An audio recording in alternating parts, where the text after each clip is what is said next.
టీజర్‌లో ఫస్ట్ 116లో చదివిచ్చారన్నారు. ఏంటి సార్ అది? సినిమా ఖర్చు ఎక్కువైపోయింది. ఇంక డబ్బులు లేక లాస్ట్‌లో తక్కువ చదివించాను. లేదు సార్, అనౌన్స్‌మెంట్ అయింది. ఇంకా మా దగ్గరకు రాలేదు 116. మీ ముఖంగా అడుగుతున్నా. ఓహ్! ఓకే. ఓకే. అంటే మొత్తం గూడా ఇప్పుడు ప్రొడ్యూసర్‌గా మొత్తం గూడా మీ సిస్టరే చేస్తున్నారా? అంతే అంతే. ఈ సినిమా వరకు ఏదన్నా తనే చూసింది. అందుకే నా దగ్గర డబ్బులు లేక లాస్ట్‌లో తక్కువ చదివించాను. మీరేమి సజెషన్స్ ఇచ్చారు ఆమెకి ఒక ప్రొడ్యూసర్‌గా ఏంటి? ఇంకా చెప్పాను కదా! ఇప్పుడే లెర్నింగ్ స్టేజ్‌లో ఉంది కదా! తనే అన్నీ నేర్చుకుంటుంది. ఇప్పుడు మా సజెషన్స్ అన్నీ కళ్యాణ్‌కి ఉంటాయి కానీ తనకి ఇచ్చి ఏం లాభం? కళ్యాణ్‌కి ఇవ్వాలి. ఇప్పుడు ఈ ప్రెస్ మీట్ తర్వాత ఇంకా ఇవ్వాలి. మైక్ పట్టుకుని బ్లాక్ బస్టర్లు 10 టైమ్స్ ఉంటాయి. ఈ అతిలే వాగొద్దని ఎన్నిసార్లు చెప్పినా మనకు ఆగట్లేదు కదా అసలు అది. ఈ డైరెక్టర్ మైక్ పట్టుకుని బ్లాక్ బస్టర్లు ఈ వాగొద్దని 100 సార్లు చెప్పా అసలు.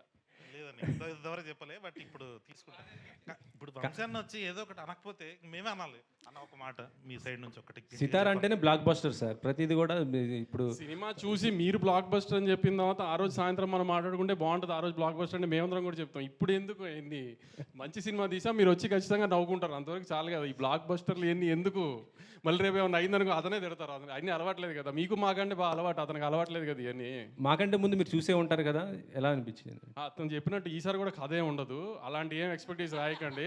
మళ్ళీ హైస్ కథలో ఈ లూప్లు ఏం ఉండవు. 2 గంటలు నవ్వుకుంటానికే రండి అంతే. ఇంజనీరింగ్ కాలేజ్ చదువుకుని ఇంజనీరింగ్కి సంబంధించిన ఉద్యోగం చేయకూడదు అనుకున్న ఒక ముగ్గురు ఎదవలు ఒక మంచోడిని ఎదవని చేసే కథ ఇది. మళ్ళీ యాస్టీస్గా ఈసారి హైదరాబాద్లో చేసిన అరాచకాలన్నీ అయిపోయినాయి, గోవా షిఫ్ట్ చేసాం. ఓహో, అంతే. ఫన్ అంతా ఫన్నే. లాజికల్ ఇది ఎదక్కండి. మళ్ళీ కూడా క్లియర్గా చెప్తున్నాము. ఇదేంటి దీంట్లో ఇది మిస్ అయింది అది మిస్ అయిందని మళ్ళీ డైరెక్టర్ని ప్రొడక్షన్ హౌస్ని అంటానికి ఏం లేదు. మేమే చెప్తున్నాం అసలు కథ లేదు. నవ్వుకుంటానికే రండి. నలుగురు ఫ్రెండ్స్ హ్యాపీగా ఎంజాయ్ చేసి చూడటానికే రండి అంతే. సార్ వంశీ గారు, సార్ 28 హరిహర వీరమలు ఉంది. సో 29th మనకి కరెక్ట్ డేటే అనుకుంటున్నారు. అదే 28 హరిహర వీరమలు ఉందో లేదో వేణుగోపాల్ నన్ను అడగాలి. వేణుగోపాల్ గారు ఇంకా అయితే ఉందని చెప్పాలి నాకు. ఆయన ఉందని చెప్తే మేము రామండి. అంటే ఆల్రెడీ పోస్టర్లు అవన్నీ పడ్డాయి కదా. ఒకవేళ హరిహర వీరమలు కళ్యాణ్ గారి సినిమా రిలీజ్ ఉంటే మేము రాము. ఆ రోజు 29th రిలీజ్ ఉండదు మ్యాట్. హరిహర వీరమల లేకపోతేనే ఈ మ్యాట్ సినిమా రిలీజ్ చేస్తాం. ఆ రేట్